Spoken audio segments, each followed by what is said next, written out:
Ադրբեջանի արտաքին գործերի փոխնախարար Էլնուր Մամեդովն ընդունել է ԱՄՆ առևտրի և զարգացման գործակալության Մերձավոր Արևելքի, Հյուսիսային Աֆրիկայի, Եվրոպայի և Եվրասիայի տարածաշրջանային տնօրեն Կարլ Կրեսի գլխավորած պատվիրակությանը։ Հանդիպման ընթացքում քննարկվել են երկու երկրների միջև էներգետիկայի, առևտրի, տարածաշրջանային կապերի, այդ թվում TTIP-ի հետ կապված հարցեր, ինչպես նաև տնտեսական ներդրումների ոլորտում երկկողմ համագործակցության ներկայիս վիճակը։ Ընդգծվել է ամերիկյան մասնավոր հատվածի ներգրավման կարևորությունն Ադրբեջանի ենթակառուցվածքային և լոգիստիկ նախագծերում, ինչպես նաև նշվել են Ադրբեջան-ԱՄՆ ռազմավարական գործընկերության խարտիայի նախապատրաստման շրջանակում տեղի ունեցած շփումների արդյունքները։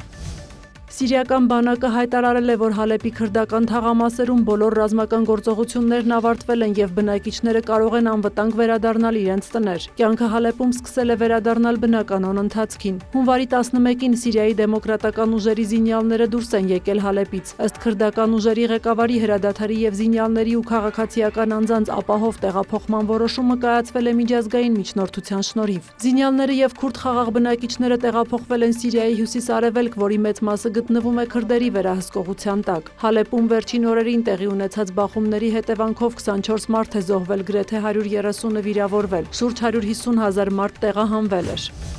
ԱՄՆ նախագահ Դոնալդ Թրամփը կրկին խոսել է Գրենլանդիայի նկատմամբ վերահսկողություն հաստատելու ցանկության մասին։ Նա ևս մեկ անգամ կրկնել է, որ կղզու շուրջ չինական և ռուսական նավեր են։ Թրամփը հայտարարել է, որ խոսքը Գրենլանդիայի կարճաժամկետ վարձակալության մասին չէ, այլ դանիական տարածքը ձեռք բերելու։ Եթե մենք դա չանենք, ապա Ռուսաստանը կամ Չինաստանը դա կանեն։ Իսկ ես նման բան թույլ չեմ տա, ասել է Թրամփը հավելելով. եթե դա ազդի ՆԱՏՕ-ի վրա, ուրեմն թող ազդի։ Ի պատասխան Թրամփի հայտարարության Չինաստանի արտգործնախարարության խոսնակը Միացյալ Նահանգներին կոչ է արել այլ երկրները որպես պատրվակ չօգտագործել սեփական շահերն առաջ մղելու համար։ Պաշտոնյան հայտնել է, որ Արկտիկայում Չինաստանի գործողությունները համապատասխանում են միջազգային օրենքներին, և դրանց նպատակն է տարածաշրջանում խաղաղության և կայուն զարգացման խթանումը։ Իր հերթին Գերմանիայի արտգործնախարար Յոհան Վադեֆուլը հայտարարել է. ԱՄՆ նախագահի մտահոգությունները կապված Ատլանտյան օվկիանոսի հյուսիսում անվտանգության հարցերի և ռուսական ու չինական նավերի ներկայացրած սպառնալիքի հետ պետք է քննարկվեն միայն ՆԱՏՕ-ի շրջանակում։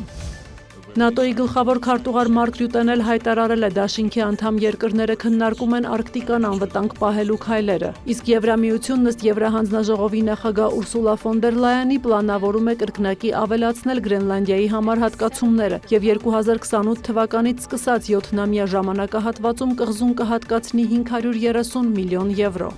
Սյուզաննա Չրաղյան, լուրեր։